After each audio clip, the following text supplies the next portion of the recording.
Kažu da unutarnji mir nije nešto što dolazi izvana, ali postoji moćan alat koji svatko može koristiti: svjesno disanje i meditacija. Prvi, svaki trenutak u kojem zastaneš i udahneš polako oslobađa napetost i stvara prostor za mir.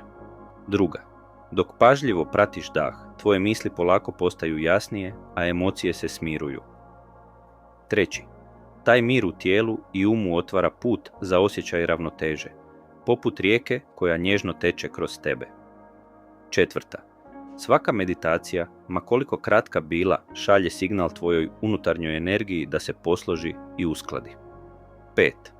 Primjećuješ male znakove harmonije oko sebe, šum lišća, zrake sunca, ritam vlastitog srca i osjećaš kako te povezuju s trenutkom. 6. I najmanji trenuci svjesnog disanja imaju moć transformirati tvoj dan i tvoj život. 7. Ako tvoj um luta ili osjetiš nemir, i to je dio procesa, svaka misao i iskustvo pomažu ti da naučiš i osjetiš balans. 8. Zato ne čekaj idealan trenutak. Počni sada, udiši polako, osjeti mir i dopusti mu da se širi u svim aspektima tvoje svakodnevice. Tvoj unutarnji mir raste svaki put kada mu posvetiš pažnju. Zaprati za još poruka koje ti pomažu razviti balans, energiju i unutarnju snagu.